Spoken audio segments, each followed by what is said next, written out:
Uh, Good morning, everyone, and thank you for joining our second workshop following our previous one just at the end of February.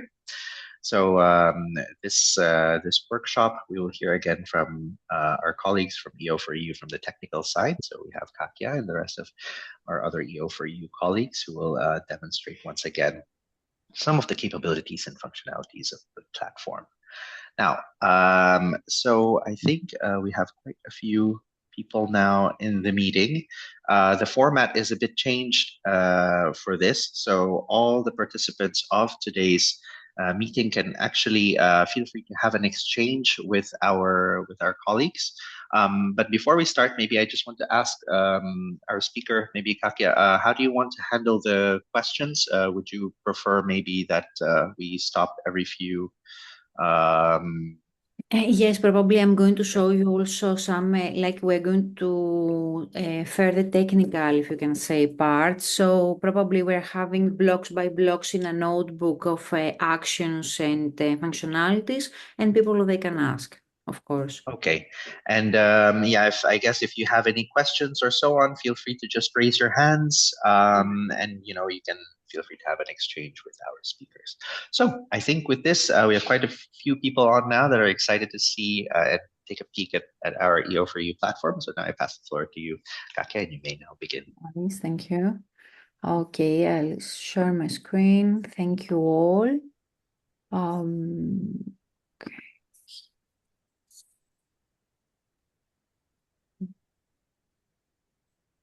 mhm. Probably now you can see my screen. Yes. Okay, perfect. And for now, I would like just to demonstrate a few things. So, why is this sharing thing so big? Whatever. Okay. Okay, so what I would like to do is to just have an overview of what we are going to present today. And of course, we're talking about, as we promised, about the OpenEO API and all the functionalities that you can call external from the EO4EU platform and the portal. All the functionalities that I'm going to demonstrate to you, it is also uploaded in the EO4EU portal. If you can go in the user guide, use case tutorials, Google Drive, and this, probably you're going to see a folder, EO4U API folder. In this, you're having OpenEO Pi and of course a notebook, the same notebook that probably we're going to create today with your interaction. So this part is uploaded already, and probably we are going to extend it with also a user guide tutorial for the use of the API, except from the notebook, I am saying. The OpenEO4U API is all the functionalities probably that you can test. Of course, we are having functionalities about to be authorized, as we are going to see today. We are having things in order to check the workflows, to create a workflow, to delete a workflow, start and stop. The ELS is more like is what we are saying about the Elasticsearch and the uploading and the downloading of data. And of course, we are, all, as we said, OpenEO compatible. We have implemented all the OpenEO functionalities that is requested in order to be OpenEO compatible, as you can see here. Of course, I don't want to get you tired with all these functionalities from the Swagger. Probably if a user has any questions, we can provide him with any further, if you can say, help and personal tutorial. But what we are going to see here is all the functionalities that we have shown already doing through the dashboard that can be implemented in the most of the part through APIs, through calls, through a notebook. So what I have created right now, it's just a notebook in Collab. It's a Google Drive, so it's something like that we all have in our desktop. If you would like, of course, to create a new, if you can say to use a new notebook, you can, sorry my Greeks, you are selecting Collab Research Google. This is it, is the link, and then you create a new notebook. That is what I have already, if you can say, open. That's just an open notebook. Of course, you are most of you experts and technical experts, so I don't want to waste your time with how you're creating a notebook.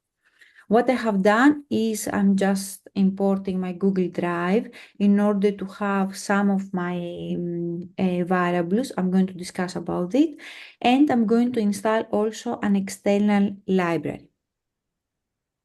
Okay, is a dot environment. That's why, because all my credentials, the username and the password, I have create an environment text, as you can see, dot environment text, and I'm importing this in order to use my username and the password and to be also hidden from outside.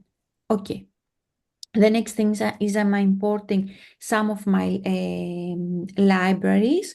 What libraries I need? Dot environment, Open AI OS, OpenEO and subprocess. OpenEO is not something that is that you can find it, and already I'm going to import it also a Python script. I'm sorry about that. Just uploading a script. This script is also in your folder. You're going to find it right here. Where you're going to find it? In the, as I said, in the drive within C2 data. Okay, so I'm going to import those libraries. Okay, successfully. And what I have done is I'm just loading the credential, my username and the password through a TXT. Okay, that's something that we are doing already just for the login. What is the next thing? Just to check if my username is loaded correctly. Yes, it's KP. So this is my username and the password. The next thing that I would like to do is, if I can add some text, is to create a token, because we have to be authorized. Okay. We have to be authorized. So how I'm going to create a token? If I'm not mistaken, the command, okay, is openio, okay, dot get, oh, sorry, get token. And in the get token, I have to put my environment.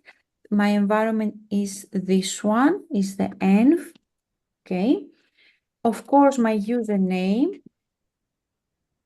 my password, okay, my password, okay, and an OTP.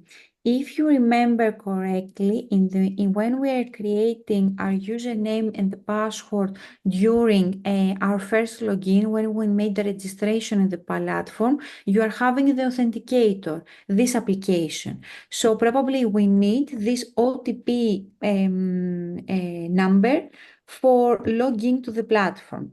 This is requested only the first time of the login. Just to check. Okay, my current OTP is 956, and this is how I'm creating my token successfully. Another quite useful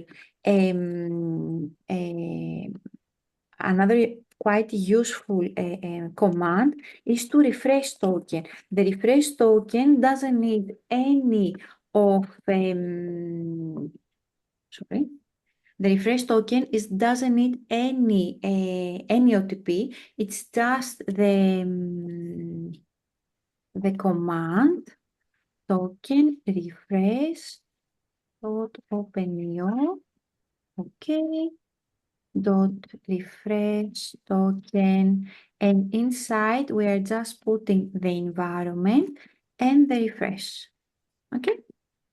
So when we create the token, we are using the environment. What is the environment? Of course, the URL of the UMM and the Swagger providing the API, the username, the password, and our first time OTP. When we need to refresh a token, what we are putting is the refresh, if you can say, variable, and the environment. And then we are just having a refresh token. This is something that I'm going to use it a lot because a lot of times, if I'm not mistaken, token lifetime is around 5 minutes. So probably till our, if we can say step-by-step guide today, I'm going to get back and forth a lot of times in order to refresh my token. Okay?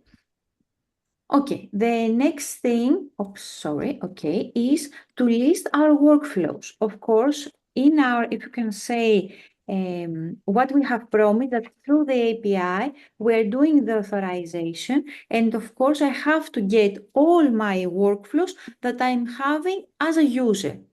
What I would like to check, here is the workflow editor. As a user, I'm having 2 stopped and 3 published workflows. This is probably the information that I would like to see.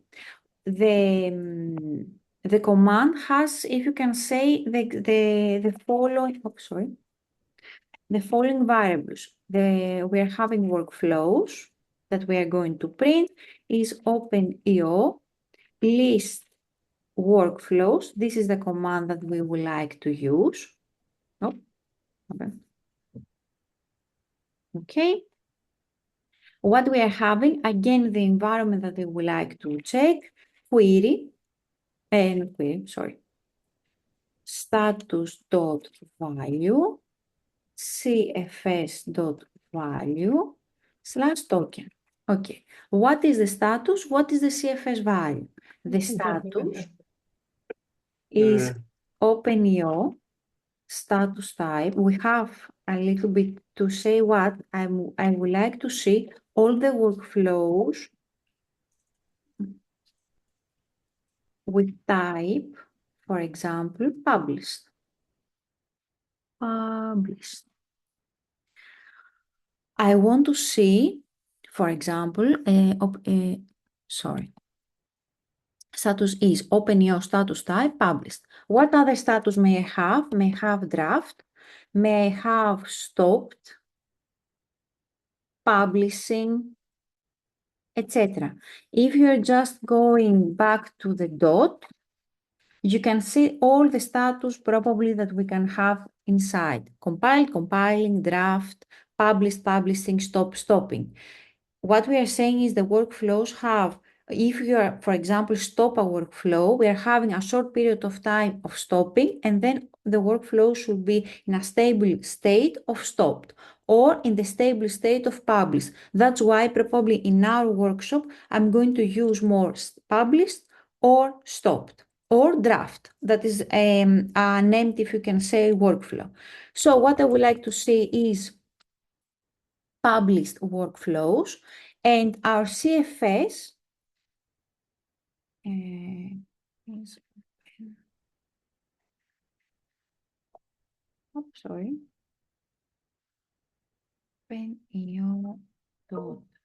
OpenEO.cfs type. This is if you can say that it was created or not from the CFS, and if it's already drafted, always it is a false. We don't want to check about this. What way I would like to see to print my workflows. Okay.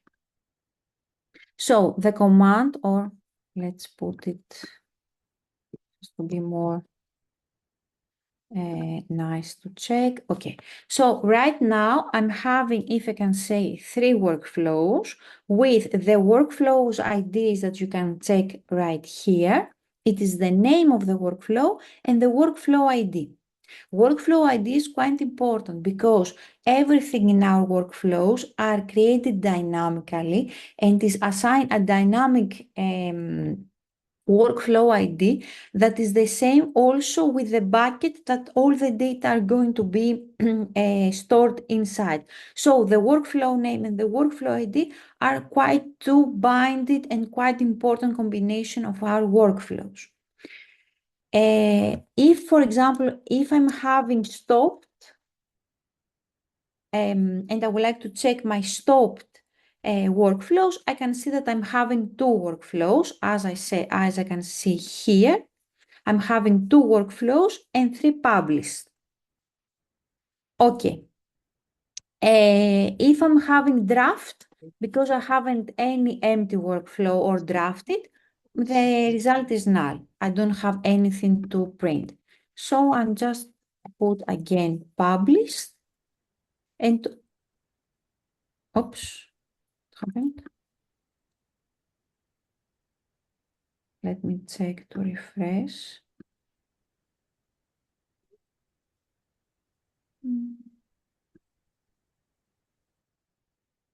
What's going on?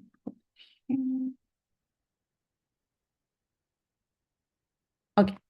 Probably it was the token that I wasn't published. Okay. If something is not always give you an answer, please refresh the token because probably the 1 or 2 minutes have already passed. Okay. So these are returning my workflows or my list of workflows. Okay. What else I would like to do also through the API? The first thing, of course, is to check the status of my workflows. The other thing is to search a data set. Okay. So what we would like to check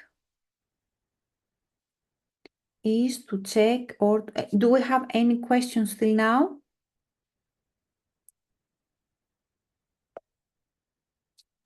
None so far. If there are any questions, please raise your hand and we will provide you the floor. Okay. So another thing is right now is to perform a knowledge graph query through an API. So what we would like to do is to query the knowledge graph and get a list of products, as we are doing also in the GUI. What I can do is to create something like, I would like just to show you, not something that we have already demonstrated, is about the use case one, that is also a use case that was created for to using the API, use case one and use case 7. So what we would like to do is to use the ADS process, not the Adam. In the previous, if you can say, webinar, I was using more Sentinel Hub, Adam, or Sentinel Hub and Adam from Sentinel-2 and Era 5. Right now, we are using other source, is about the ADS. Just not to write it, probably, let's get what I would like to do. Just to give you an insight. Here, what I'm going to say, I have to get two parameters. The query is everything you are putting, for example, here. And the source is whatever I'm using as a source. So I'm going to have two, if I can say, parameters. The query, that is, for example, the keyword that I want to write. And of course, the source that I would like to ask, probably like ADS. Let me check if I'm having 13 datasets. Let's check what we are going to have if I'm using a query through the API. So what I can say is sources is ADS, put it in capital, and my query, it can be, for example, the forecast. What I'm saying as a query is the keyword. And here is the source type, the source, if we can say, data. What other data sets we can have? We can have Adam, we can have human chat, etc. Whatever you can see here as a source, Sentinel, ADS, CDS, CLAM, whatever you can see here, we can ask also the knowledge graph as a source. What I would like to do, I'm going to create something like response, don't care about the dot, is OpenEO, of course, KG advanced query. What I would like to put inside is the environment, the HTTP request, the query, the sources, okay, and the token. Okay. The IDs of what we are expecting from the response is the payload. And let's print what is the IDs. We can see here some ideas of what the response is referring to. Okay, and then this is the next query.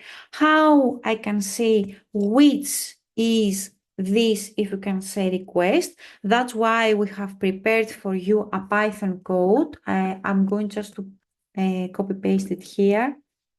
We have created a small, if you can say, functionality just to get some time, where we have a dictionary, we're having the ID, the metadata, the title, and the values, and all these IDs are translated to a specific, my token, okay, refresh token. So all these IDs are translated to a specific, if you can say, set of data sets, and what we would like, of course, to select. You can see here every, if you can say, data set in our knowledge graph has a unique ID. Of course, it has a specific title, what we have embraced, and you can select here what you would like to use. What I would like, for example, to use is, if I'm not mistaken, 52, comes European Air Quality Forecasts. I can see here it is the following. Yes, it also retains the way that it's going to be demonstrated in the knowledge graph. So the first is the first, the second is the second, and all these things. So comes European Air Quality Forecast is what I would like to download directly from the knowledge graph. Okay, how I can create, for example, a knowledge graph request to this? Okay, let's select, for example, the 52. So my data set that I would like to select is the 52. Why it is 52? Because I selected this. If you want another data set, obviously you're going to select another ID. And what I'm going to put as a specific functionality, what I'm going to have is a response, which is openeo.kg search data set, breakdown, get. What I'm going to put inside, of course, the environment that I'm having, the ID, and my token. Everything is responsible with the token and the ID. And what is going to be the response? The response is going to be what? You can see here all the big, if you can say, all the possible functionalities that I'm having as an advanced in order to create a search. For example, if you're selecting one of our products in the air quality forecast and you are having the advanced, probably inside you can check several of variables that you have to select equally to the CDS, because CDS and ADS have their own, if you can say, way in order to retrieve data. You have to put the date, you have to put the type, like the forecast, you have to select a time that they are usually they're giving you sometimes. You have to select, for example, a model, and you have to select some variables. So all this information is getting back to you Probably your script can be more if you can say easily, and it can be more if you can say right forward, or you have in mind a specific CDS script. Okay, let's proceed.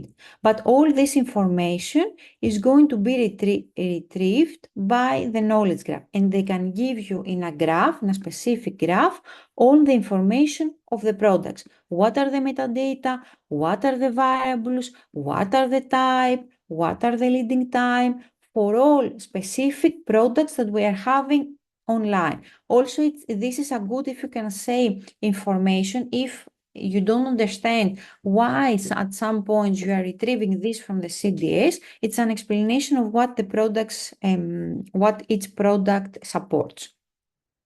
Okay. So let's proceed in order to create and to get info for this specific data set. So what we would like to do is to get a simple script for data set comes European air quality forecasts. Okay. How I'm going to do that? The first thing is to set the data set. And of course, in order to have an ID and a persistent ID and a title, that's why you can see that we are going to use it in the data. So ID is 52, as we said.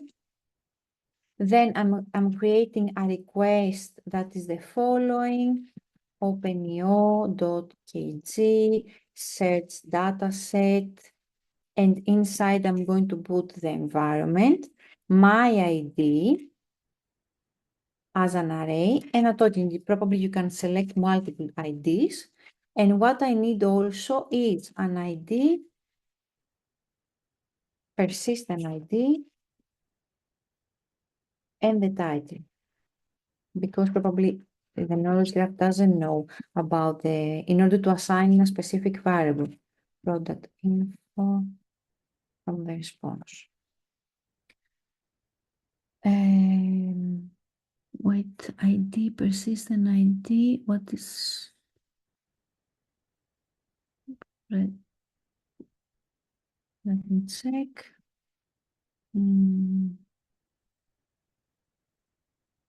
Sorry.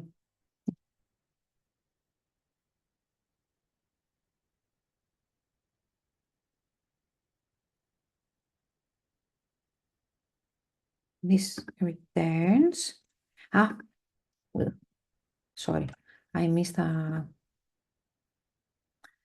I'm not having my token. The refresh token is something that is going to be a lot of times that I'm going to use it.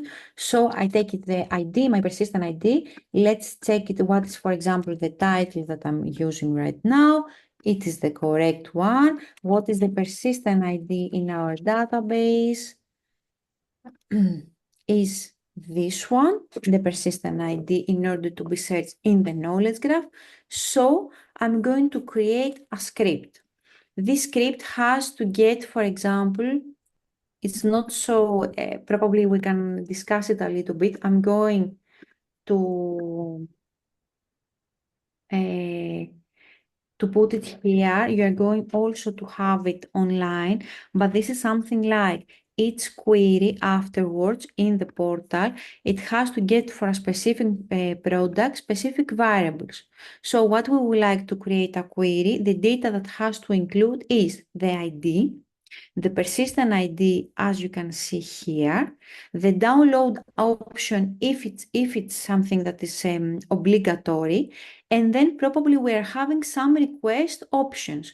For example, here I'm having not this information that I want to download data for today. So it's 14th March of 2025. What type I want is forecast. The time, the lead hour, if I'm having some level or what I would like to change, what model I would like to use, then sample, for example, what are the variables, and then I'm creating a response with a specific environment, the ID, the data, and the token. And the script is going to be saved as a payload Let me check to create this one. Okay, so it is created what? It is created in our script a response. A response of what? Of all the specific variables that if you were in the script that you're creating in the, how to say? In the knowledge graph on the dashboard, you are going to do it like a form that you are completing this. Okay, and the question is how I know beforehand this query. Probably it's something like that you have to be compatible with the dashboard. The first time that you are going to create your first, for example, query, probably you will need some guidelines from the dashboard because all the, as we said, all the data sources are quite different. The variables are quite different for each, if you can say, data source. So you have to be a little bit compatible with it. But what is the good part? That if I'm having a script that is working, probably the external APIs use daily, if you can say, request from our platform. Probably you are, for example, you are a developer that would like to use EO4EU, but not to log in, but to have something already prepared and to be updated by the daily data.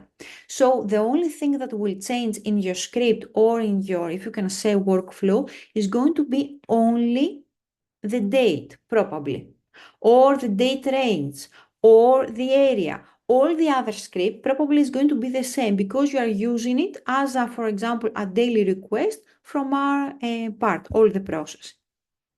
Okay. The next thing that I would like to show you is in order to create a workflow, this script should be prepared and should be the script and the metadata should be translated to base 64.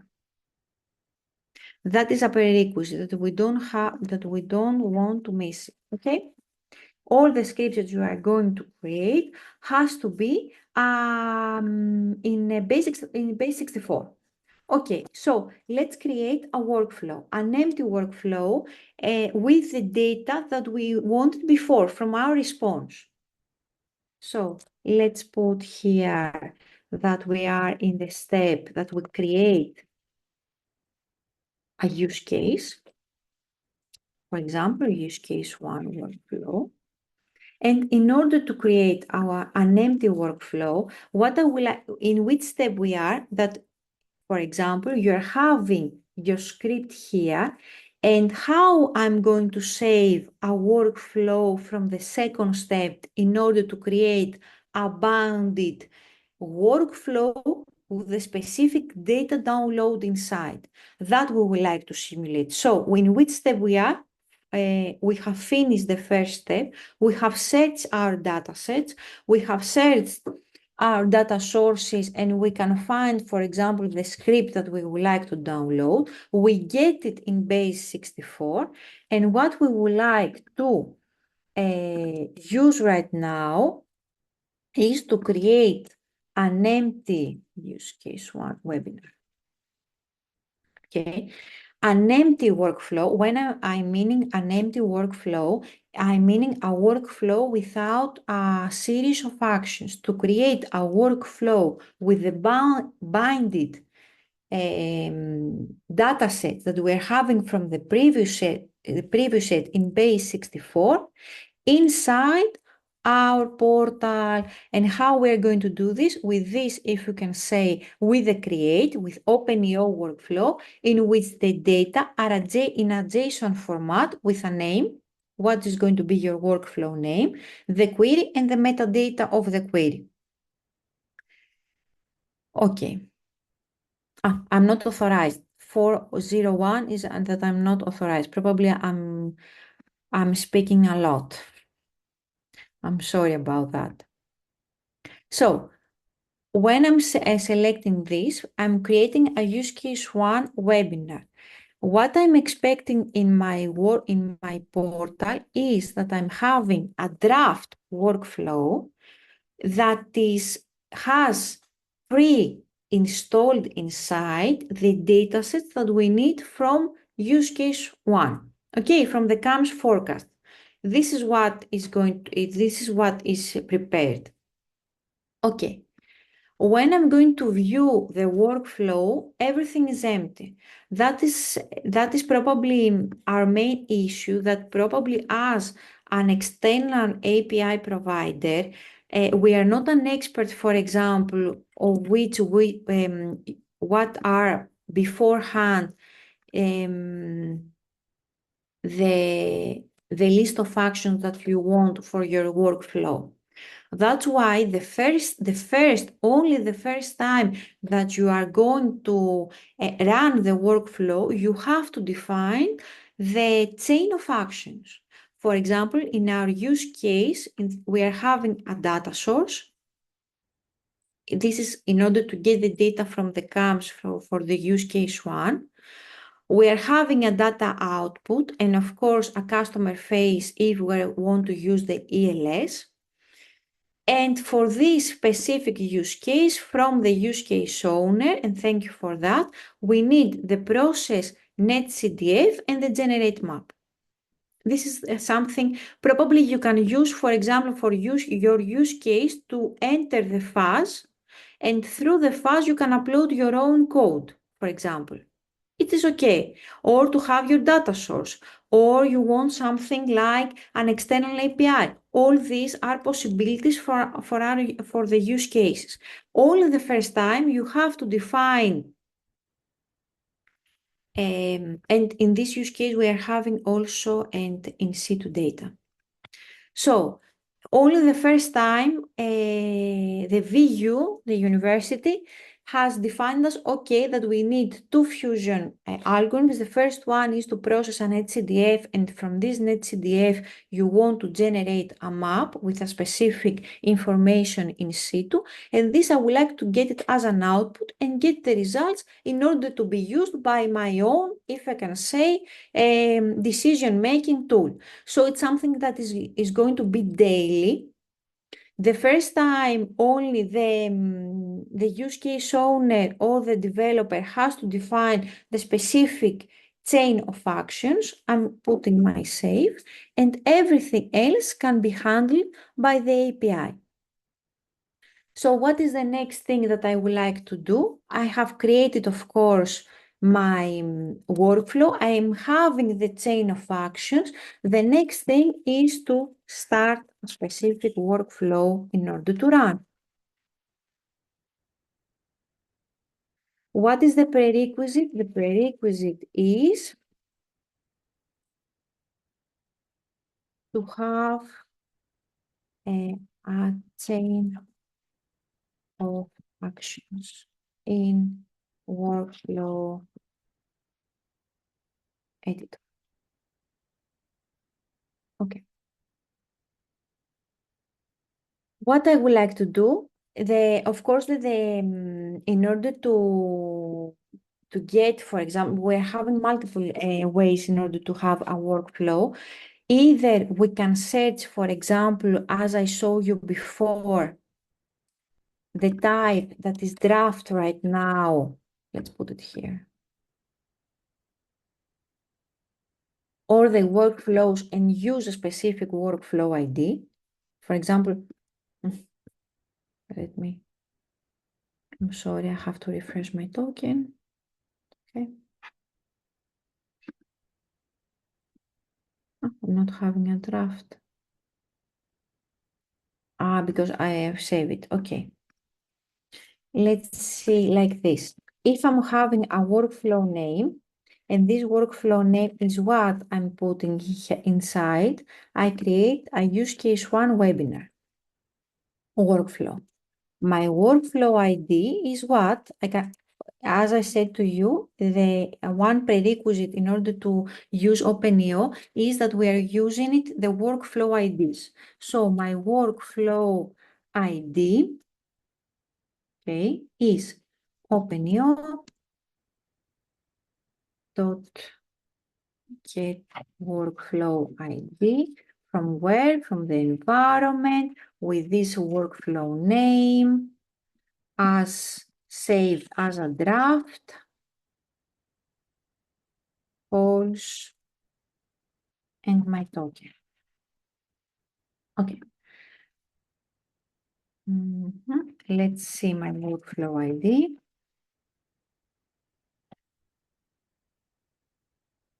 Okay, I'm having a workflow ID about use case one webinar, and this workflow ID, I wanted to insert it in order to start my workflow. So the next, if you can say, command is openio dot workflow start. Which are the parameters? The environment, the workflow ID, and my token. I think it's nothing normal. In order to start all of your workflows, you have to define the HTTP request, the specific URL, your workflow ID that you are having assigned in your workflow, and the token. And I want to print the status slash text. Status. Okay. Let's start it. 202, this means that my workflow has started correctly, 200. Probably in our next version, I believe in the next 5 days, we are going to resolve and to have more description in our messages in our text. But right now, 200 is something that is working. 401 is unauthorized, and 500 is not, it doesn't find something. So it's something like the HTTP request. So as you can see, my workflow has started successfully. As you can see here, is running. It has three parts: the data download, the fusion, and the post-processor. So we are having something that is up and running. Okay. What I can do else, of course, I can search if for example, what I can return in order to check that is running and this is published correctly. What I can put is to have, for example, status is published. Okay. What I can do is I can have workflow in order to validate it. Workflow ID is openio.get workflow ID in the environment with my workflow name. My status is going to be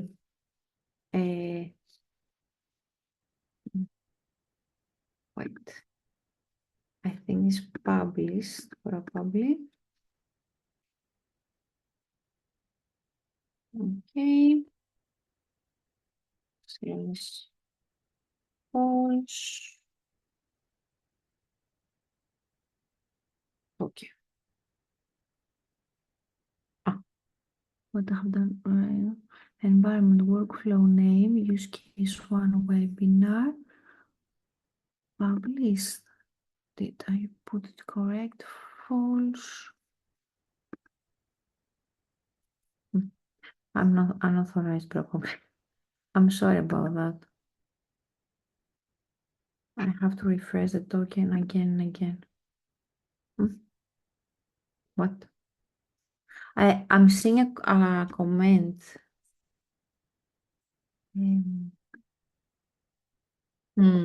How can we do recover password from the platform?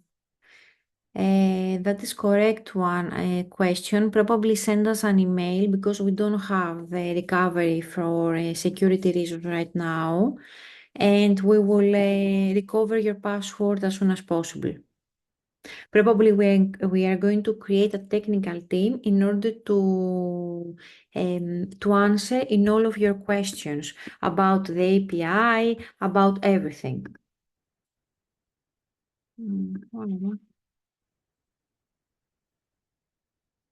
This one webinar.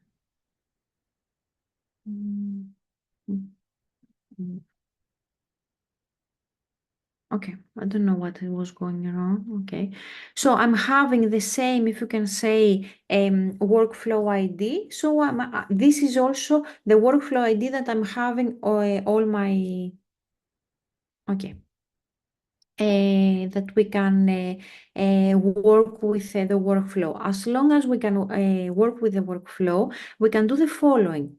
As you have started, you can, whenever you want, you can stop a workflow because you need to change something, or the workflow has successfully ended and you want to stop it. Whenever if a workflow has correctly uh, it is completed, probably you can stop and restart your specific workflow. So I don't know what we are going to see. Let me check about in the file explorer what are the inputs of the use case one in order to check, okay, I'm having the source, I'm having the data sets, I'm waiting for the fusion just to be completed.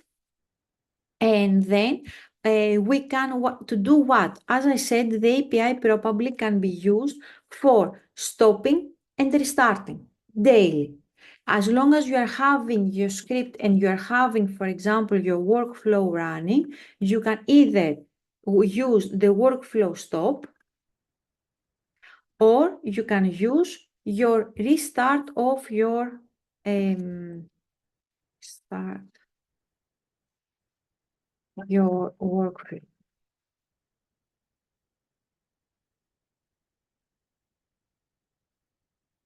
Well, restart, it's just you can start it again. Just a notice, you have to get something stopped in order to start it again. Okay? So what I'm going to put here is the two, if you can say, functionalities that we are going to use to stop our workflow and to restart our workflow. That is quite, I think, important in order to have daily access to our workflow. So someone that wants to get data from our side, that has created the knowledge script, that has created the first time only the workflow, then the next thing that he can do is to stop and run and rerun and rerun the workflows daily. That's a good question. We are having the notification service, as you can see here. We are hoping that we have the notification service linked with the status. Right now, the status is published or stopped. We don't have the completed.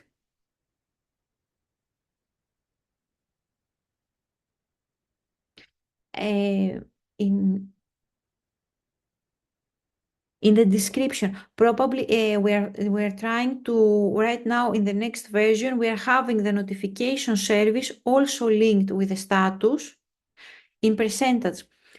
We don't have the percentage because it's something like what I'm meaning. Right now, either we can have it in percentage, in which way, how many components you have put in your chain of your actions. For example, right now we are having the downloading, the fusion, and the post-processor.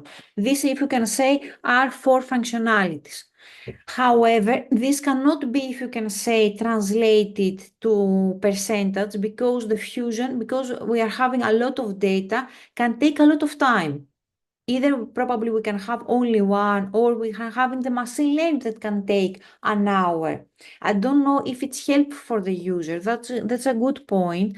Probably we can have it a percentage of components, as we're having in the notification service. That, for example, right now you're one of four components, or you're two. Right now we are having the first fusion, so we are out of two. You can see here in the notification we are having a percentage. It will be helpful for you. I can ask also, it will be helpful.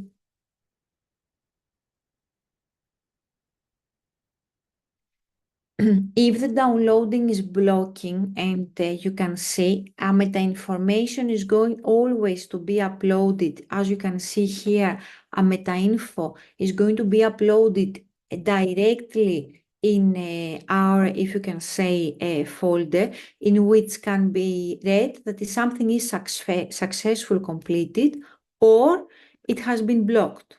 So if something is going wrong with the downloading or the fusion or the ML, always a meta info of the logs of the error is uploaded in the folders of the S3 bucket. That is also something in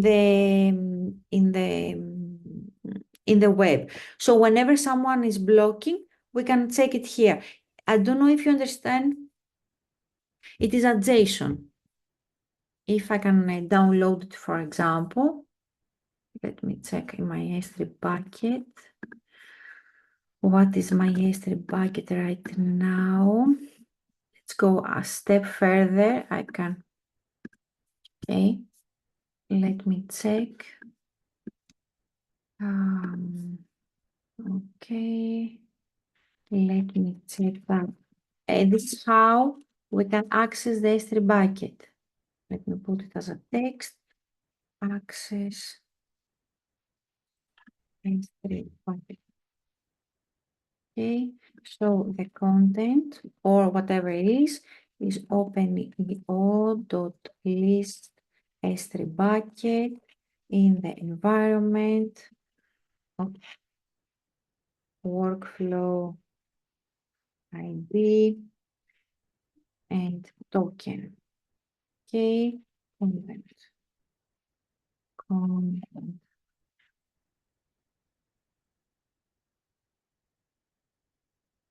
Sorry. Just to refresh it. What I'm having as a workflow ID is the following. So let's put it directly here. No. Okay.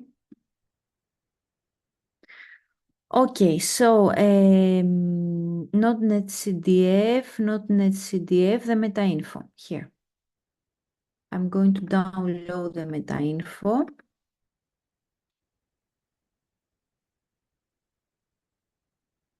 Is something like this.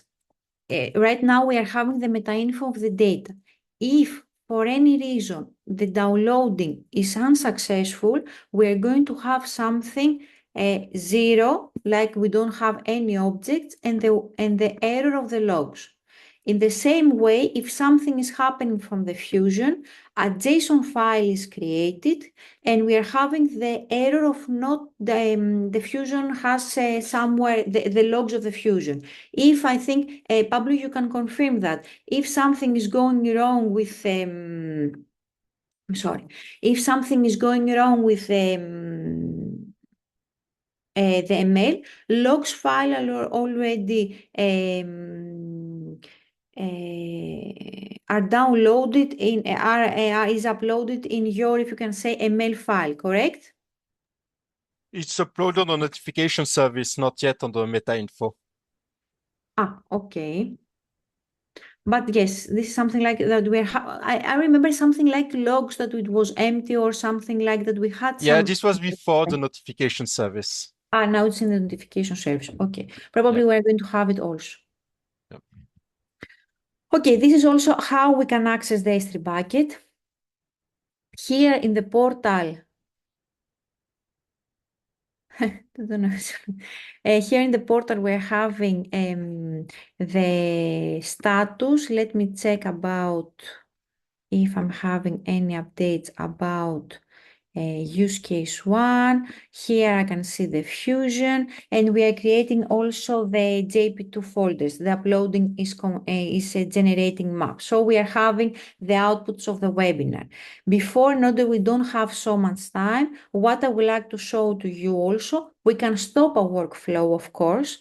Right here you can see that I can,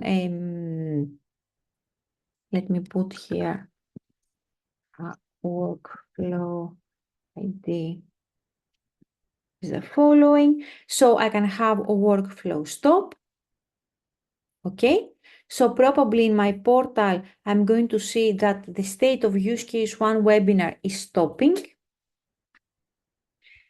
And when use case 1 is going to be updated to stopped, I can start use case 1 again and again in a daily basis. So what we can do here, of course, I can restart my workflow. The only hypothesis is that the workflow should be stopped.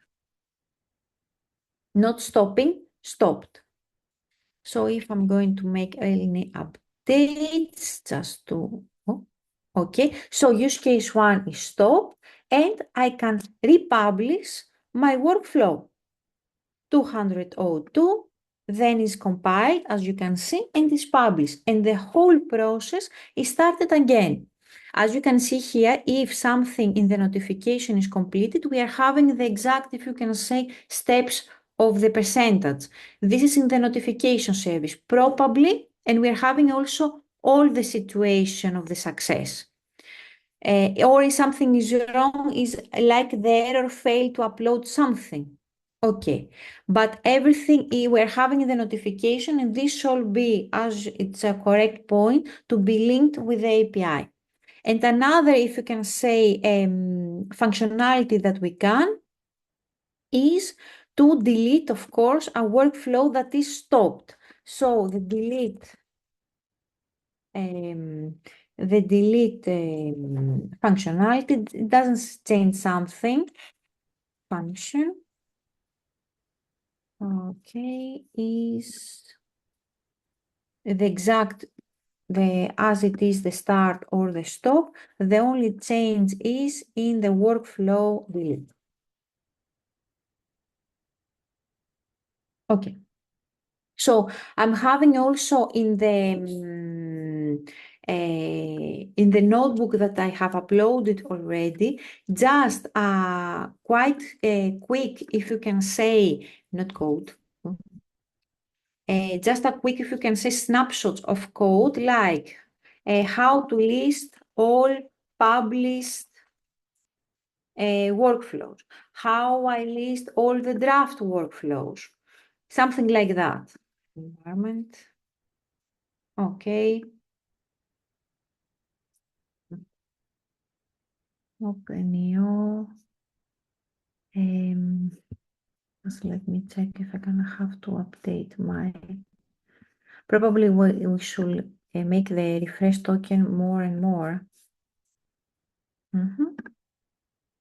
Okay, so here you can see the published. If I'm changing this to stop, probably you can see my stopped workflows. Whenever you want it, or you can see the draft. And of course, when I'm having a list, because I stopped it and I rerun it, everything was deleted, and we are doing the same workflow again. So the S3 bucket is empty until the downloading is finalized from the beginning and all these things. As you can see, the workflow, even if I start and stop the specific workflow, the workflow ID is persistent. So we are going we can use it as many times we want. And this is something I believe quite useful for the people that are from, for the people, for example, I'm sorry, for the developers.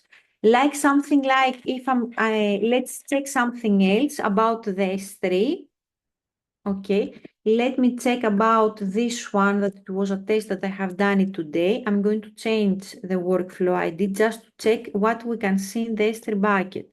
In the S3 bucket, for example, you can find all these files. Each file has a permanent link in which you can click and download the specific, if you can say, image. Or this is the output, for example, for the use case 1. Or you can download this one. So whatever you have in your S3 bucket, you are having a direct access to it. I don't know if you have questions, what I would like just again to highlight that in our user guide, in use case tutorials, inside the Google Drive, we have a folder with the specific Python that is important to be uploaded in your Jupyter notebook and a webinar API with the exact steps that we have discussed today about in order to run a specific use case one. If you want, of course, to run your own script, to have more, if you can say, I also put insight, for example, from Sentinel, from Adam, that we have also the map description. I'm going also to put it inside in order to have a guidelines in order to use the API.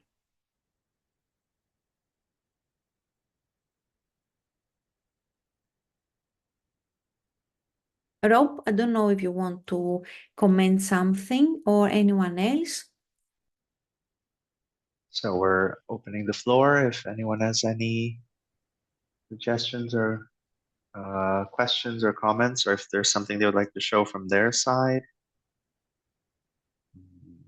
See any hands up yet, but if you have any, please don't hesitate to raise your hand and we'll give you the floor. Just a question, deleting a workflow is not always available. In order to delete a workflow, you have to get it in a stopped version. So the first thing is to be stopped, and then it is the delete.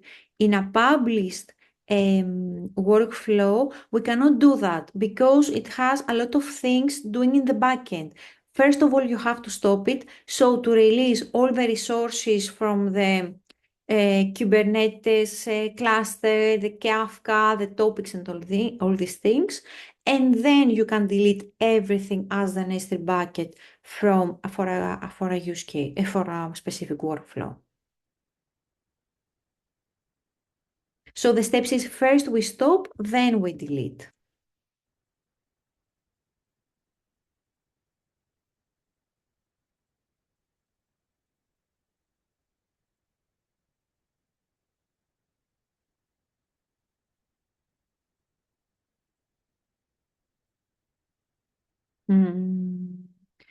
Is the status published?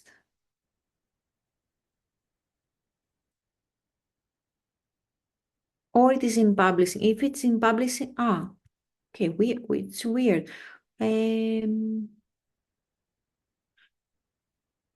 Please send us probably the workflow name, or probably if you can check your workflow ID and we can check it, please. I'm going to check it. It's quite weird that because the states are publishing, stopping, or compiling.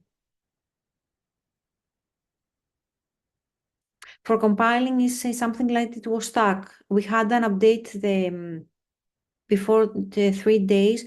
We had a specific update. If you did something today, it's quite different because we had an upgrade to our Kafka topics and listeners in order to handle all the user requests as resources. We had an update from ECMWF, probably if you were in this state.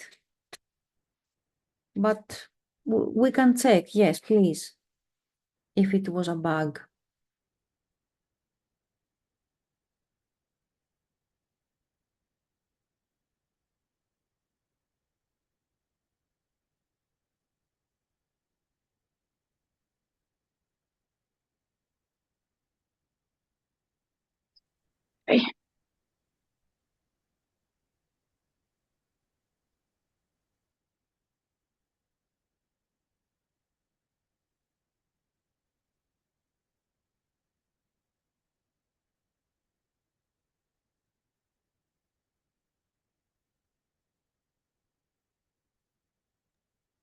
Okay, are there any other questions, comments, or views? See any raised hands or new messages in the chat? Just conscious of time as we're coming up slightly over time now. But I guess if there are no further questions or any clarifications needed from the audience, I guess we can wrap up here. Thank you very much, everyone, for joining. And we, of course, will invite you to our next webinars and workshops. We actually have quite a few more to be organized towards the next few weeks. So please don't hesitate to reach out to us. The contact form has been sent via the chat. So if you have any questions that might come up after this workshop, you're please, of course, encouraged to reach out to us. Actually, we're planning also to send a survey after the end of this workshop, just asking how you found the workshop, and if there's anything else that you would like to share with us, please don't hesitate to indicate that in the survey as well. So with that, thank you very much, everyone. Are there any last words maybe from the rest, maybe from the other speakers or the project? If not, then I think we can close here. Many thanks to the attendees for being here. And I think this is a very important part of the overall platform because it increases the scope of the platform and the programmability, obviously. So your comments will be highly valued. Indeed. Thank you very much, Satis. And with that, we close the webinar. The recording will come up shortly in the next days. So you can find that on our YouTube and the event page. Thank you all and have a good lunch. Goodbye. Bye. Thank you, everyone. Bye-bye.